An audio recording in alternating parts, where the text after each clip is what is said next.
Dans la nuit du 12 au 13 novembre 2022, 6 étudiants de l'université d'Idaho s'endorment dans leur maison. Et quelques heures plus tard, 4 d'entre eux sont morts. Ce n'est que le lendemain matin que la scène d'horreur est découverte. Cette affaire, qu'on appelle l'affaire Idaho 4 ou Idaho 4, va révéler un tueur aux méthodes froidement calculées, un tueur que personne n'aurait pu soupçonner. Bienvenue dans cette nouvelle Auroria.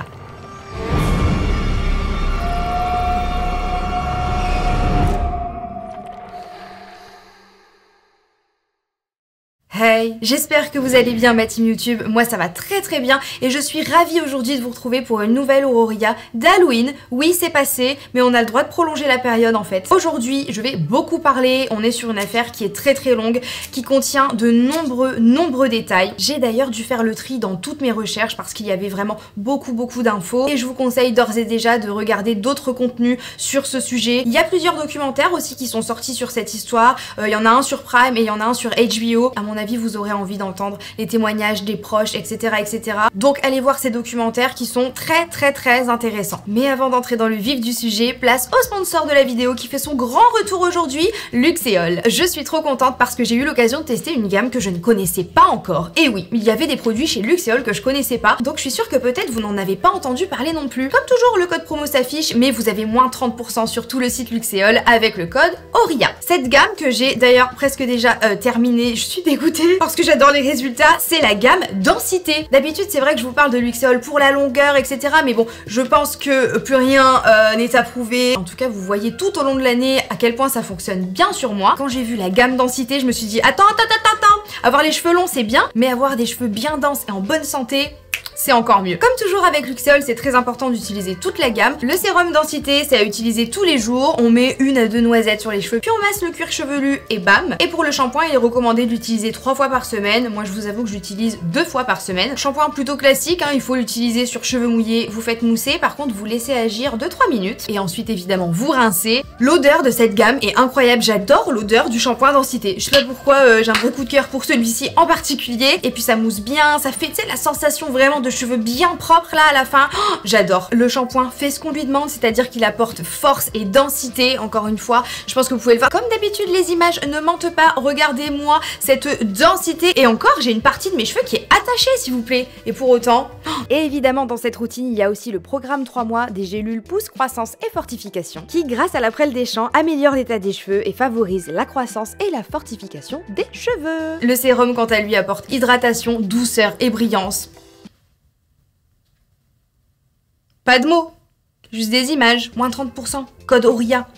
Je sais pas si c'est pas ma gamme préférée, hein. Si vous craquez pour cette gamme comme vous avez sûrement dû craquer pour les autres, vous m'en dites des nouvelles. Je veux vous voir revenir sous cette vidéo dans quelques semaines me dire GIRL, parce que je sais que c'est ce que vous allez faire, je le sais, j'en suis sûre. Un grand merci à Luxéol de m'avoir permis de tester cette gamme. Vraiment, coup de cœur les gars, voilà, je vous le dis comme ça en vidéo, pas par mail, cette gamme est un coup de cœur. Et maintenant que vous avez noté ce code promo pour faire une commande après la vidéo et que vous êtes confortablement installé dans le noir, c'est parti. Avant de commencer par la nuit des meurtres, on va évidemment apprendre à connaître les protagonistes de cette affaire. Il y a quand même beaucoup de choses à savoir, donc je sais qu'il y en a qui me regardent en faisant leur ménage ou qui m'écoutent en podcast sur la route ou quoi aux caisses. Je vous conseille quand même de regarder l'écran pour les premières minutes, juste pour que vous puissiez bien associer chaque prénom à chaque visage. Aujourd'hui, on est à Moscow, une ville universitaire de 25 000 habitants située dans l'Idaho, aux États-Unis. Et on va faire la rencontre de 6 étudiantes qui vivent au 1122 King Road, dans une maison d'un peu plus de 200 mètres carrés, qui est sur 3 étages, avec au total 6 chambres, donc 2 chambres par étage. Ça sera important pour la suite, vous le verrez. Le 12 novembre 2022, à 20h57,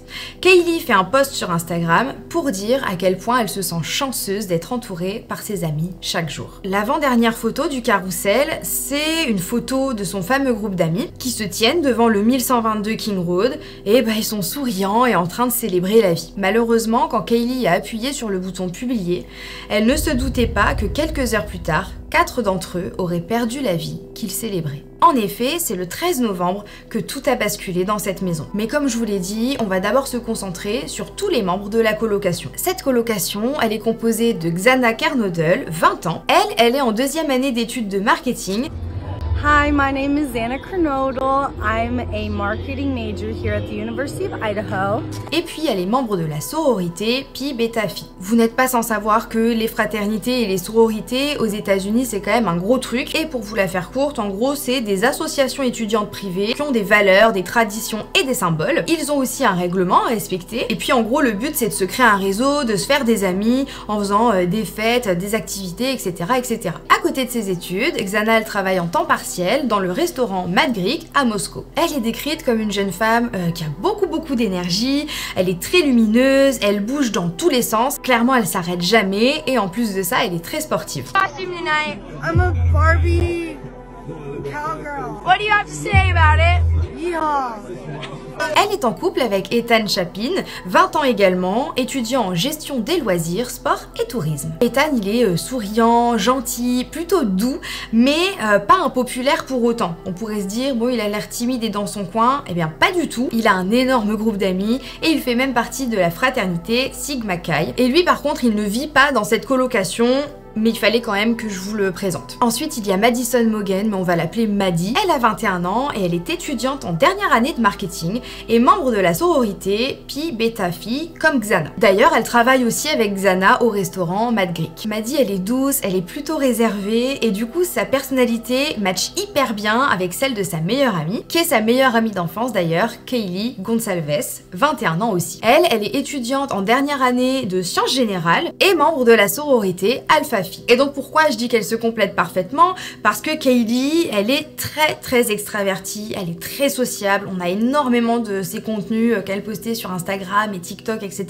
Et elle est toujours très entourée, elle va facilement vers les autres et où qu'elle aille, elle n'a aucun mal à se faire de nouveaux amis. Elle adore les animaux et elle est très proche de son chien Murphy. Comme je vous l'ai dit, les deux jeunes femmes sont meilleures amies depuis longtemps, à tel point qu'elles font limite partie des familles l'une de l'autre. Elles sont vraiment considérées comme deux sœurs. Les deux autres colocataires, c'est Dylan Mortensen et Bethany Funk, toutes les deux âgées de 19 ans. Mais on a peu d'infos sur elles et vous allez comprendre pourquoi après. La sixième et dernière colocataire s'appelle Ashlyn Couch, mais comme elle était absente ce soir-là, on n'en reparlera plus. Et pour terminer, je voudrais juste faire un point concernant la maison. Ça permettra de mieux comprendre ce qui s'est passé dans la nuit du 13 novembre. Tout en haut, au dernier étage, on a la chambre de Maddie et Kaylee et il y avait une deuxième chambre. Dans cette chambre, cette nuit-là, il y avait Murphy, le chien de Kaylee. Étage d'en dessous, deuxième étage, on a Xana et Ethan dans une chambre qui dormaient en couple, et dans la chambre d'en face, on a Dylan. Et en dessous, dans le dernier étage, il y a Bethany. Voilà, comme ça vous savez un petit peu comment ils sont répartis dans la maison. On va désormais ensemble découvrir la nuit du 12 au 13 novembre. J'ai deux mini disclaimers à faire, je suis désolée, je suis obligée de les faire, mais il y a vraiment beaucoup de détails, donc clairement j'ai pas pu tout retenir. Je vais peut-être un peu plus lire mes notes que d'habitude. Le deuxième disclaimer, c'est qu'on est sur une plateforme qui censure quand même beaucoup de mots. Au montage, je vais être obligée de mute un certain mot. Je pense que vous allez comprendre lequel. C'est un couvert qui va en général avec une fourchette.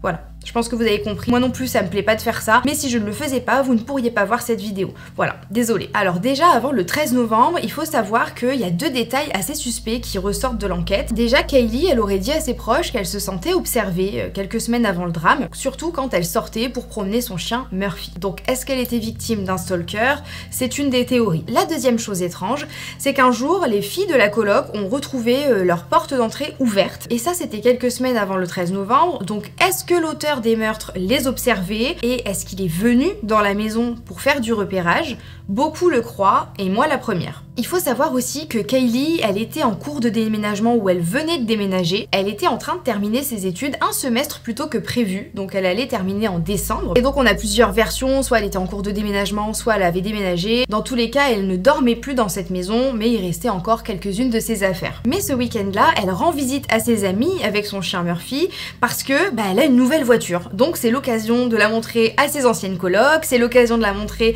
à sa meilleure amie, et puis évidemment de fêter ça. Ce soir-là, Kaylee et Maddie, les meilleures amies d'enfance, se rendent à 22 h au Corner Club pour boire et faire la fête. Et puis une fois la soirée passée, à 1 h 30 du matin, elles se rendent au food truck The Gru Truck pour commander des pâtes. Clairement, en rentrant de soirée, on est beaucoup à manger des pâtes. Ce food truck filme et diffuse d'ailleurs leur activité sur Twitch, et ces images sont malheureusement les dernières images de Kaylee et Maddie en vie.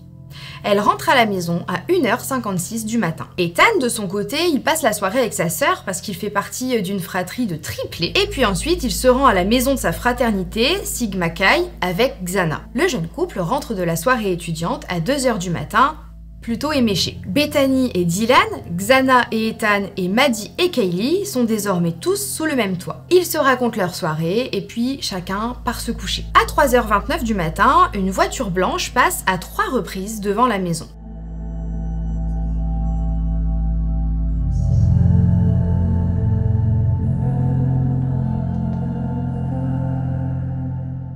À 4h du matin, Xana, elle se fait livrer de la nourriture commandée avec l'application DoorDash. Donc la livreuse vient, lui donne sa commande et repart. À 4h04, la fameuse voiture repasse devant la maison, fait demi-tour, puis repasse encore devant, et ensuite elle disparaît des caméras pendant 16 minutes. Puis à 4h17, on entend sur les caméras de surveillance des voisins le chien de Kaylee, Murphy, aboyer.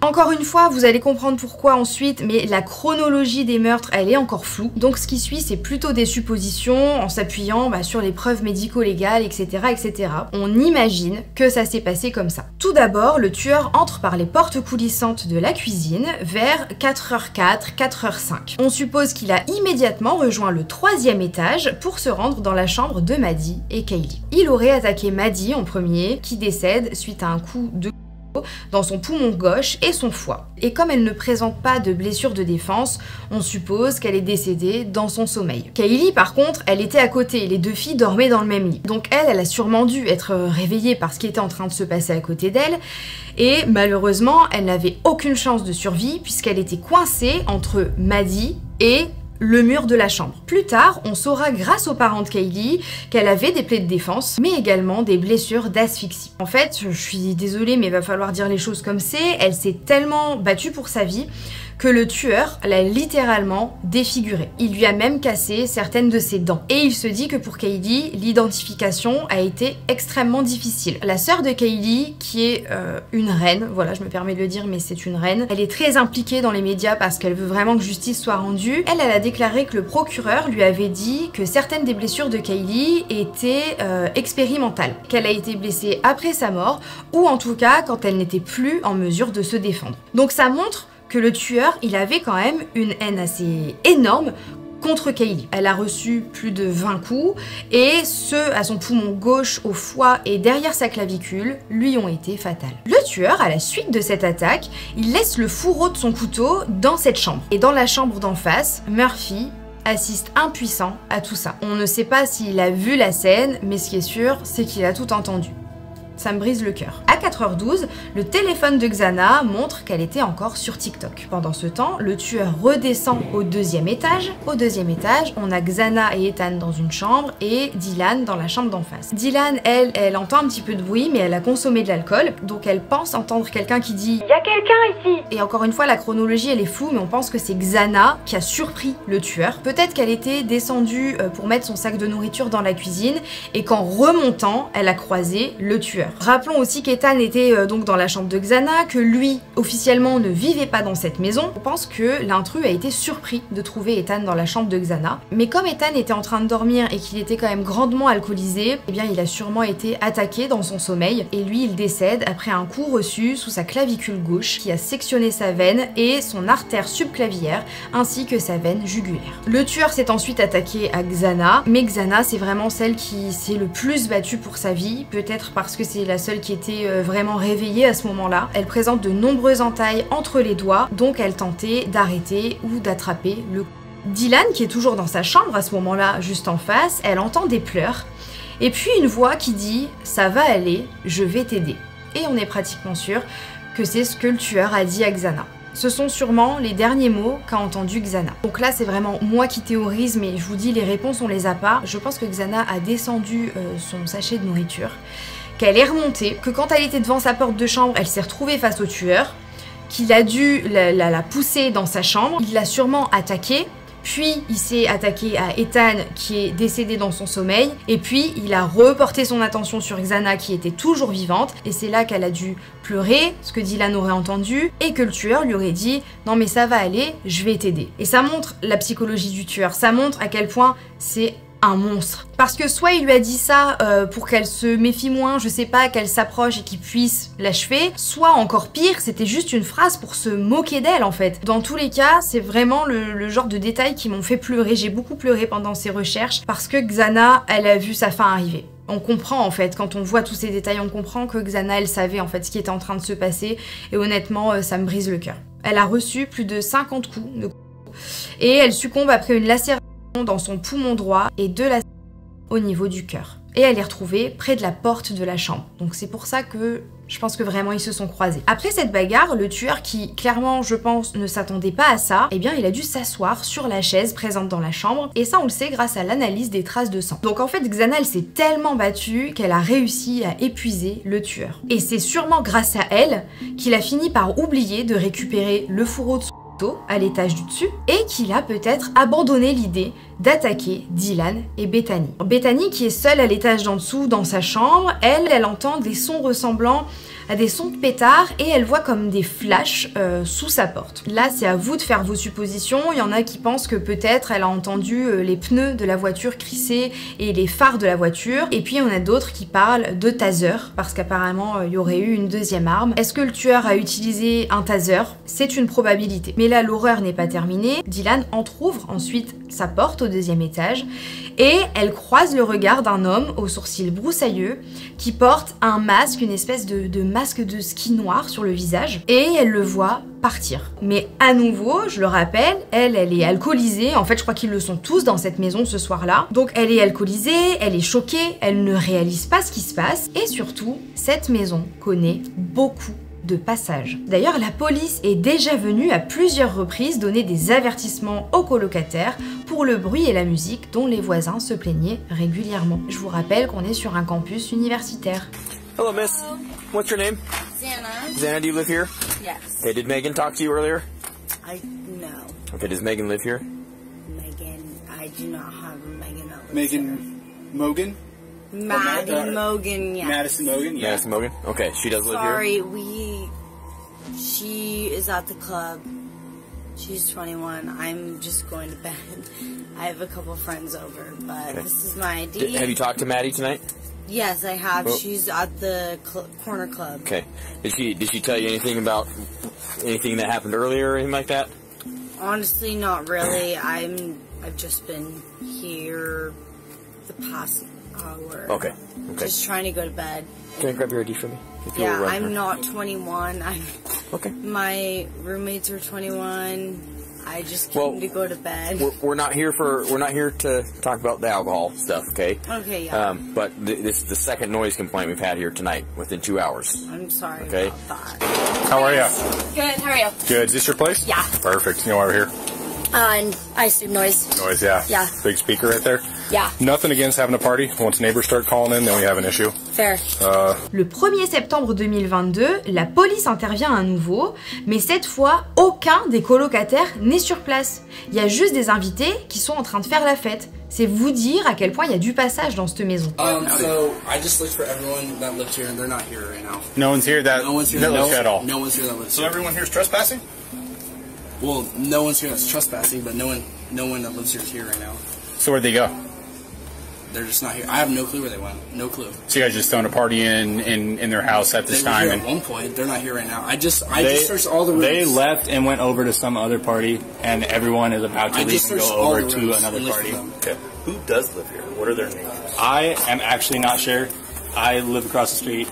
I just came over. Donc là, si on se met à la place de Dylan, bah appeler la police pour un possible intrus, alors que tout le monde est alcoolisé dans la maison, que certains n'ont même pas 21 ans, soit l'âge légal pour consommer de l'alcool, alors qu'en plus ils ont déjà reçu plusieurs avertissements pour le bruit, eh ben non, sur le coup, ça semble être une mauvaise idée. Ça se comprend. Dylan ne percute pas vraiment, elle sait qu'il s'est passé quelque chose de bizarre, mais elle ne percute pas, et elle échange des messages avec Bethany. Et Dylan finit par rejoindre Bethany à 4h26. Personne ne répond.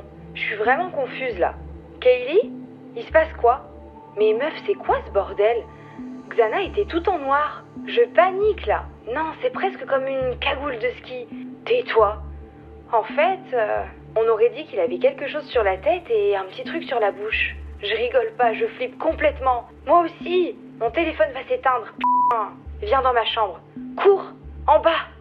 Le tueur, lui, finit par sortir de la maison et la fameuse voiture suspecte repart vers 4h20. Il lui aura donc suffi de 16 minutes pour ôter la vie de 4 personnes innocentes qui souhaitaient simplement dormir après leur soirée entre amis. Vous l'aurez compris, Bethany et Dylan ont été épargnés et elles finissent par se rendormir ensemble sans se douter que leurs meilleurs amis gisent dans leur sang aux étages supérieurs. Le lendemain matin, elles écrivent à leurs colocataires qui ne répondent pas, donc elles finissent par rappeler leurs amis, dont Hunter. Ces amis se rendent au 1122 King Road, pensant peut-être devoir réveiller leurs copains qui vivent sûrement très mal leur gueule de bois. Si seulement. À 11h58, ce 13 novembre, Dylan appelle la police, mais sans trop savoir raconter quel est le problème. Et pour cause, elle sait juste que ses colocataires ne répondent pas à ses messages. Et je trouve que psychologiquement, c'est une affaire qui est super intéressante à étudier, parce que c'est là qu'on se rend compte à quel point le cerveau humain est fou.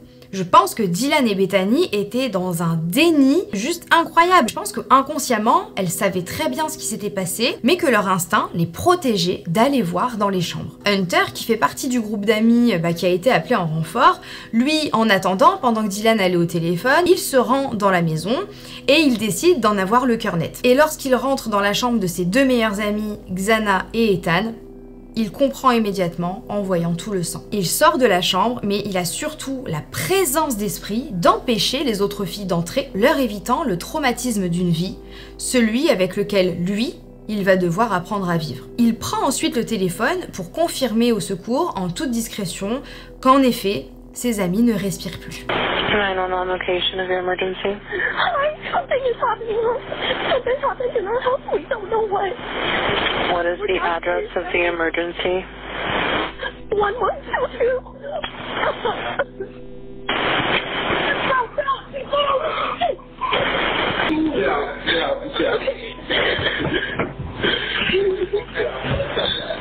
Hello? Is she breathing? No. Okay.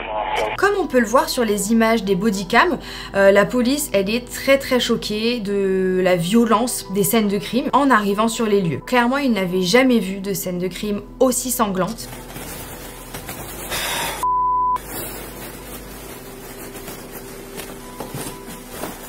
Dude.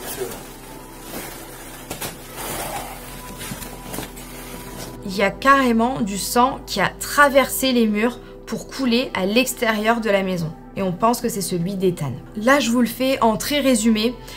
Tout le monde est dehors, la police est en train d'inspecter les scènes de crime, mais pour l'instant, les colocataires et les amis ne savent toujours pas ce qui s'est passé. La police, au départ, elle veut pas leur dire, elle attend de vérifier tous les étages, de prendre les infos de tout le monde, etc. Le frère triplé d'Ethan arrive aussi sur place, les deux colocataires sont en larmes. Il y a des images de tout ça, il y a des images des bodycams, je vais pas vous en mettre énormément parce que déjà ça dure des heures, mais surtout, il y a certaines familles qui ont laissé entendre qu'elles étaient pas très contentes que ces images sortent, mais pour vous résumer, dehors, c'est le bordel, jusqu'à ce que la sécurité du campus envoie un message à tous les étudiants pour dire qu'il vient d'avoir 4 homicides sur le campus. Et apparemment, c'est comme ça que les proches des victimes qui sont dehors, qui attendent devant la maison, découvrent qu'ils sont morts. Psychologiquement, c'est quand même super violent. Mais une fois le choc passé, il faut mener l'enquête pour trouver au plus vite un tueur qui rôde potentiellement sur le campus. D'abord, la maison ne présente pas de signe d'effraction. Le fourreau du couteau retrouvé dans la chambre de Maddie et Kaylee, mais l'arme du crime, quant à elle, n'est plus là. Heureusement, sur le fourreau, il y a un ADN, mais il ne correspond à aucun ADN déjà présent dans les données de la police. La police analyse ensuite toutes les images des caméras de surveillance du voisinage. Et c'est grâce à ça qu'on sait que les meurtres ont lieu entre 4h04 et 4h20. Les enquêteurs remarquent également la présence étrange d'une voiture, une Hyundai Elantra blanche,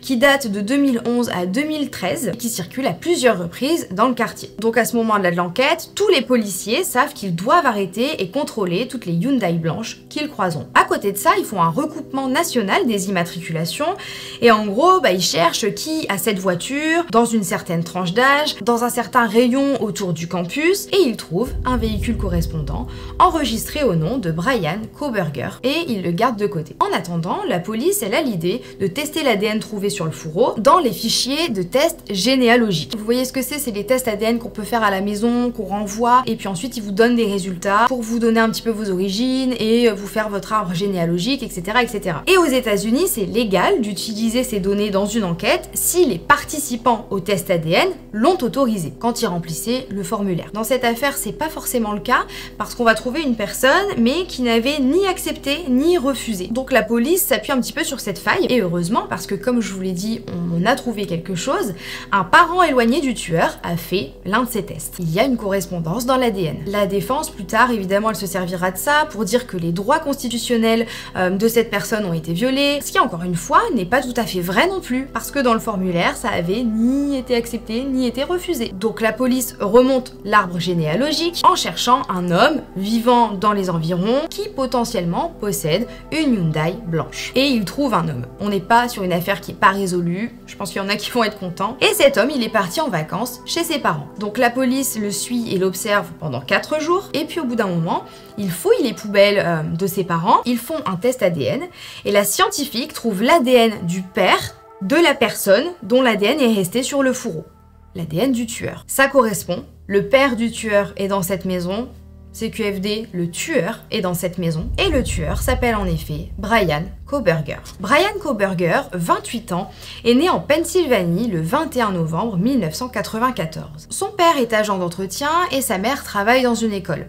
C'est une famille de 5 puisque Brian a 2 sœurs. Pendant son enfance, il est victime de harcèlement à l'école à cause d'un surpoids. Mais en grandissant, il perd 40 kilos. Apparemment, il se dit que pendant son adolescence, il a consommé des drogues, donc je pense que c'est aussi pour ça qu'il a perdu du poids. Brian Kohberger est étudiant et doctorant à l'université de Washington State. À Pullman, c'est environ à 15 km du campus de Moscou, et il est étudiant en criminologie. Il est titulaire d'une licence en psychologie et criminologie numérique et il obtient son master en criminologie en 2022. À l'automne 2022, il postule même à la police de Pullman pour un stage. Et ses études l'ont clairement aidé à peaufiner ses meurtres, puisqu'en fait, il se sert de ce statut d'étudiant en criminologie pour, par exemple, faire des sondages en ligne. Donc en mai 2022, il publie sur Reddit ce sondage « Participation à une recherche, comprendre les émotions et les traits psychologiques dans le passage à l'acte criminel ».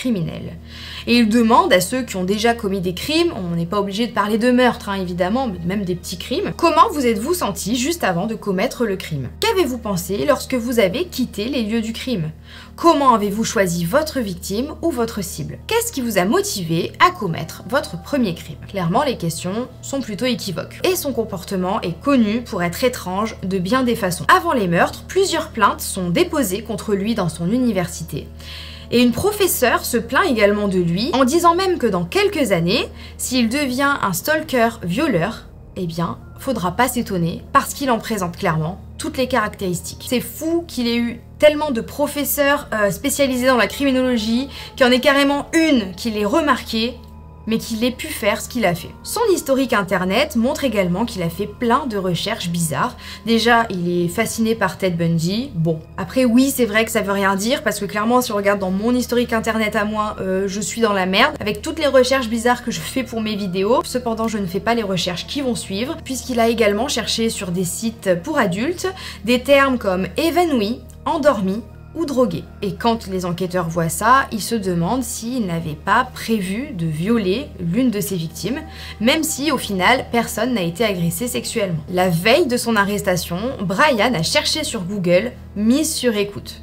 Je pense qu'il a commencé à avoir les chocottes et qu'il a peut-être commencé à cramer qu'on était en train de l'observer. En tout cas, j'espère qu'il a eu peur. Toujours lors de l'enquête, les policiers trouvent des données très intéressantes dans son téléphone, puisqu'il a borné entre 12 et 23 fois, ça change selon les sources, près de la maison de la rue King Road. Et c'était avant les meurtres, entre le 9 juillet 2022 et le 7 novembre 2022, toujours entre 22h et 4h du matin. Au moment du drame, par contre, comme par hasard, son téléphone a été mis en mode avion entre 2h47 et 4h48 du matin. Et puis, fait assez assez fou, mais le téléphone a à nouveau borné près de la maison le matin après les meurtres, de 9h12 à 9h21. Est-ce qu'il est revenu sur les lieux pour jubiler et voir si la police était déjà là? Certains pensent qu'il est même retourné dans la maison, peut-être pour chercher son fourreau. En tout cas, il était dans les parages. Reparlons maintenant de l'arme du crime. Malheureusement, elle n'a jamais été retrouvée, mais apparemment, il aurait acheté ce couteau en ligne, peut-être sur Amazon. Ça, c'est vraiment pas des informations qui sont confirmées, mais il l'aurait acheté avec une carte cadeau en pensant que c'était pas lié à sa carte bleue et donc pas à lui. Parce que rappelons qu'il est étudiant en criminologie, donc il sait clairement ce qui doit être fait ou non, et il est assez conscient qu'il ne doit pas être lié à l'achat de l'arme du crime, mais il est assez bête pour penser qu'une carte cadeau, ça suffira. Autre détail terrifiant retrouvé dans son téléphone, un selfie de lui pris après les meurtres, le pouce en l'air, comme pour dire « c'est bon, c'est fait ». Il est terrifiant, vraiment, il est terrifiant. Après les meurtres, Brian a pris le temps de nettoyer sa voiture au cas où il y aurait laissé des traces de sang, et puis il a aussi changé sa plaque d'immatriculation. Et en parlant de sa voiture, toujours après les meurtres, il se fait contrôler par la police 2 fois le 15 décembre 2022 pour non-respect des distances de sécurité. Il se fait vraiment contrôler 2 fois en moins d'1 heure, mais les policiers ne captent pas que c'est une Hyundai blanche. Alors je crois que c'est parce qu'il était dans un autre état, il était en train de faire un petit voyage avec son père. Dans tous les cas, pas grave, parce que la police et le FBI finissent par l'arrêter le 30 décembre 2022 à 1h30 du matin avec plus de 50 agents. Et Brian ne montre aucune résistance. Après son arrestation, Brian est emmené au poste de police et puis on lui pose des questions un peu banales d'abord pour mettre à l'aise le suspect et on finit par lui parler des meurtres de l'Idaho. On lui demande s'il en a entendu parler, etc., etc. Et à l'évocation de ces meurtres, Brian demande immédiatement un avocat et se terre dans le silence. Et là, on passe à la partie qui, je le sais, je vous connais, va vous mettre la haine, puisque le 30 juin 2025, donc c'était cet été, Brian passe un accord de plaidoyer avec le bureau du procureur du comté de Latah. Et pour échapper à la peine de mort, qui est toujours légale dans l'Idaho, il plaide coupable à tous les chefs d'accusation et écope d'une peine de prison à vie, 4 peines de prison à vie consécutives pour les meurtres et 10 ans pour vol et effraction. And then, let me ask you, did you on November 13th, 2022, enter the residence at 1122 King Road in Moscow, Idaho, with the intent to commit the felony crime of murder? Yes. Donc il va passer toute sa vie en prison, il va mourir en prison, mais il n'y a pas de procès public avec un jury, et donc pas d'explication au public, à la justice, mais surtout aux familles des victimes sur pourquoi il a fait ça. Les familles sont évidemment très mécontentes, surtout celles de Xana et Kaylee qui veulent des réponses pour faire leur deuil tout simplement. Le 23 juillet 2025, les proches des victimes ont tout de même pu s'exprimer face à Brian lors de l'audience de condamnation et ça je suis trop contente qu'ils aient pu le faire. Brian évidemment il reste qui il est, c'est-à-dire stoïque, immobile, sans émotion, mais ça n'empêche pas les familles et les proches de lui dire ses 4 vérités et honnêtement ça fait beaucoup de bien à entendre et j'espère du plus profond de mon cœur que ça leur a fait du bien de pouvoir lui parler. Within minutes, they had your DNA, like a calling card. You were that careless, that foolish, that stupid. Master degree, you're a joke, complete joke. The world's watching because of the kids, not because of you. Nobody cares about you. Where is the murder weapon? The clothes you wore that night? What were Kaylee's last words? The truth is, you're as dumb as they come. Stupid, clumsy, slow, sloppy, weak, dirty. If you hadn't attacked them in their sleep, in the middle of the night, like a pedophile, Kaylee would have kicked your ass. The packed courtroom broke into applause. You're evil. There's no place for you in heaven. You took our children. You are gonna suffer, man. I'm shaking because I want to reach out to you, but I hope you feel my energy, okay? Go to hell. I had to sleep in my mom's bed because I was too terrified to close my eyes. Terrified that if I blinked, someone might be there. I made escape plans everywhere I went. If something happens, how do I get out? What can I use to defend myself? Who can help? When the judge gave him a chance to speak, Kohberger had this to say. On va quand même devoir parler des théories sur pourquoi il a fait ça, etc. etc. J'ai gardé quelques détails pour les plus courageux qui sont jusqu'à la fin de la vidéo. Mais déjà, cette affaire en ligne, que ce soit sur Reddit et sur TikTok, elle déchaîne les passions. Il y a vraiment tout un côté de Reddit et de TikTok qui sont consacrés à cette affaire. Une fois que tu tombes dedans, c'est difficile d'en sortir. Mais sachez aussi qu'il y a une team de gens qui défendent bec et ongle Brian. Ils sont persuadés qu'il est victime d'une machination, que les éléments ne collent pas, qu'en fait il est innocent, qu'il a été piégé. Et clairement je vais pas m'attarder sur ce côté de l'affaire parce que ça serait vraiment manquer de respect, que ça serait pas rendre hommage aux victimes, qu'à un moment donné, les faits c'est les faits. Il peut pas y avoir sa voiture, son téléphone qui sont juste à côté de la maison au moment des meurtres, plus son ADN sur le fourreau du et que lui, il ait rien à voir avec cette affaire. Je veux bien qu'on soit sur internet, etc., mais les familles des victimes, elles peuvent voir ces contenus et il y en a qui sont vraiment indécents. Bref, on peut quand même pas passer à côté du fait que certains protagonistes de l'affaire, comme Hunter par exemple, ont été accusés par des gens en ligne. Hunter, celui qui a découvert les corps, qui est entré dans les chambres, au départ il a vraiment pris cher, il a vraiment été beaucoup accusé. Sûrement parce qu'on n'avait pas encore de coupable et donc il fallait un coupable. Je sais pas pourquoi les gens se sont attardés sur Hunter, mais il a extrêmement mal vécu. Faut savoir qu'il y a beaucoup de personnes dans cette affaire qui ensuite ont supprimé leurs réseaux sociaux, ont déménagé, ont changé de cursus, ont changé de voie professionnels, tellement ils étaient traumatisés, déjà parce que l'affaire en elle-même est traumatisante, mais le après l'a été tout autant. Et puis évidemment, on ne peut pas ne pas parler de Bethany et Dylan, qui elles étaient dans la maison au moment des faits et qui ont survécu. Pourquoi? Parce qu'elles auraient été épargnées. Pourquoi elles n'ont pas réagi quand elles ont entendu et vu des choses plus que suspectes? Et surtout, pourquoi avoir attendu 7 heures avant d'appeler les secours? Dylan, elle s'est pratiquement retrouvée nez à nez quand même avec Brian, sans qu'il l'ait tuée. Pourquoi? Alors déjà, je vous rappelle qu'ils avaient tous bu de l'alcool. Je préfère rappeler que c'est une maison où il y avait quand même beaucoup de passages et que c'est une maison qui avait déjà eu des problèmes avec la police pour tapage nocturne, etc., etc. En plus de ça, l'une des explications, ça serait que Brian, il souffre du syndrome de neige visuelle. Donc en gros, lui, sur les côtés, il voit plein de petits points clignotants. Il a des points clignotants dans son champ de vision et on peut imaginer que, bah, si ça se trouve, Dylan, il ne l'a même pas vu. C'est-à-dire qu'elle, elle l'a vu, mais lui, peut-être qu'il l'a pas vu. Et puis je rappelle qu'après son combat avec Xana, eh bien il était très fatigué, il a carrément dû s'asseoir. Donc même s'il l'avait vu, peut-être qu'il s'est dit là je vais pas pouvoir continuer.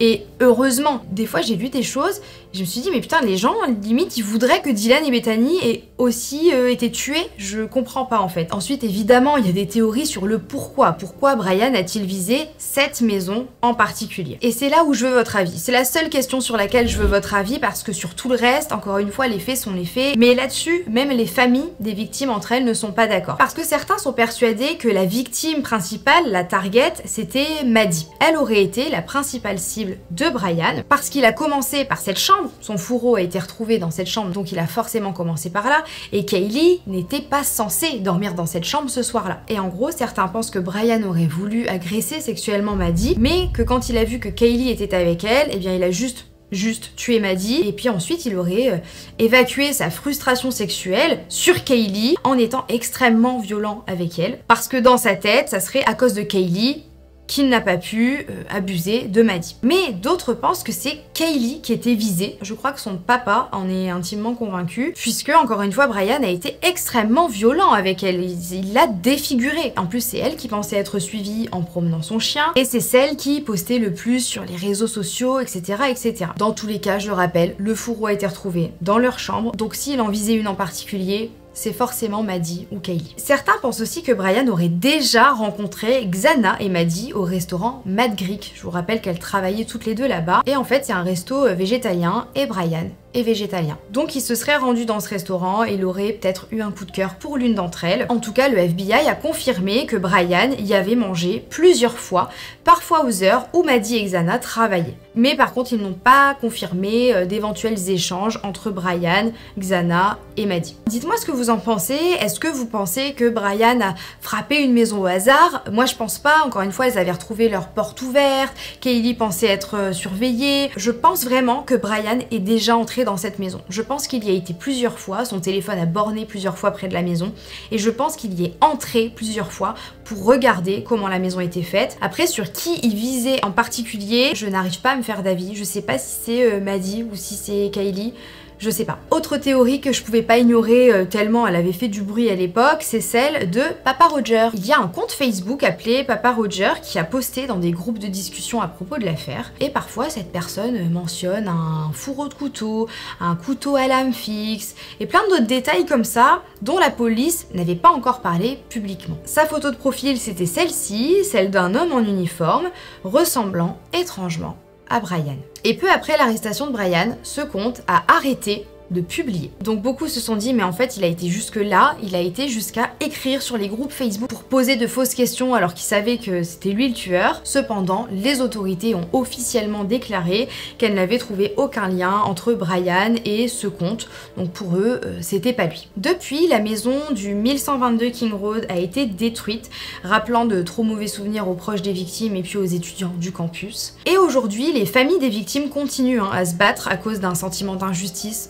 qu'on peut largement comprendre. La famille d'Ethan par exemple dans les médias, j'ai l'impression qu'elle est plutôt résignée ou en tout cas qu'ils essayent de faire la paix avec tout ça, mais celles de Kaylee ne veulent pas lâcher l'affaire et ils ont bien raison. Pour eux en fait la prison à vie c'est pas assez, c'est pas une punition assez forte après ce que Brian a fait. Là c'est un tout autre débat puisqu'on est sur le débat de la peine de mort, mais eux auraient voulu que Brian soit exécuté. Je pense qu'il faut faire preuve d'empathie. La sœur de Kaylee elle a vu les photos de Kaylee, donc elle a vu sa sœur défigurée à qui il manquait carrément des dents, qu'on n'a pratiquement pas su identifier. Ce qu'elle ressent c'est totalement normal. Pour elle et pour les autres familles, justice n'a pas été rendue. En plus Brian n'a pas eu vraiment à s'expliquer, il n'a toujours pas dit pourquoi, il n'a toujours pas dit qui il visait en particulier, s'il en visait une en particulier, et je peux comprendre que certains membres de la famille n'arrivent pas à faire leur deuil. C'est sûr que sans ces explications, c'est un exercice qui s'avère quand même très difficile. À l'heure actuelle, il y a encore des détails qu'on ne connaît pas comme la chronologie des meurtres, etc. On essaye en fait de faire des suppositions. Cette histoire, elle va continuer à faire parler, je vous le dis, parce que là il y a une rumeur qui court comme quoi la défense de Brian voudrait faire fuiter des choses sur internet. Il se dit qu'il voudrait faire fuiter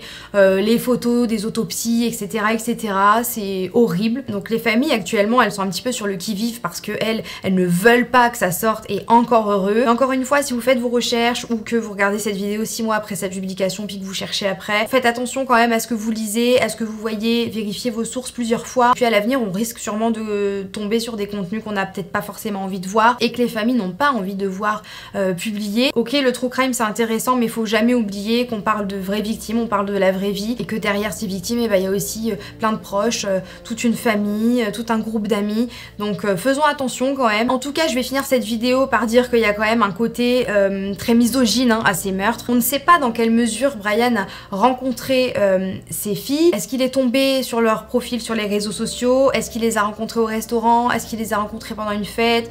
On ne sait pas, mais dans tous les cas je pense que dès lors qu'il les a aperçues, il n'a pas supporté de voir des jeunes femmes qui avaient la vie devant elles, qui étaient belles, qui étaient intéressantes, intelligentes, qui étaient indépendantes et épanouies et heureuses. Je pense que c'est une image qu'il n'a pas supportée. Ça a l'air d'être quelqu'un qui était mal dans sa peau et juste pas heureux, mais qui ne supportait pas de voir les autres heureux. On ne va pas faire de psychologie de comptoir, je pense qu'on réentendra parler de toute façon de Brian plus tard dans d'autres documentaires, des livres, etc. Vu le profil, à mon avis, lui, il voulait être une espèce de zodiaque, de tueur qui serait jamais trouvé ou qui allait commettre le meurtre parfait, blablabla. Eh bien non, c'est un monstre, mais au-delà d'un monstre, c'est un monstre qui est naze, c'est un monstre qui n'impressionne pas.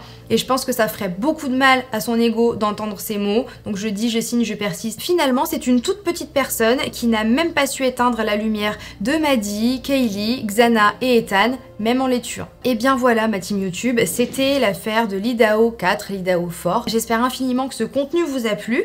Dites-moi évidemment dans les commentaires si vous connaissiez cette affaire, est-ce que vous en avez déjà entendu parler, ou au contraire, est-ce que c'est une découverte? Moi j'ai vraiment été ravie de passer ce moment avec vous, j'ai adoré travailler sur cette affaire. En tout cas, comme d'habitude, si ce contenu vous a plu, n'hésitez pas à me le faire savoir en laissant un pouce vers le haut et en vous abonnant à ma chaîne si c'est toujours pas fait, vous allez rater sinon. Deux petites piqûres de rappel, vous avez moins 30% avec le code ORIA sur luxeol.com et je suis en live tous les jeudis à 20 h sur Twitch. Sur ce, moi je vous fais très gros bisous, je vous dis à la prochaine et surtout, prenez soin de vous. Ciao!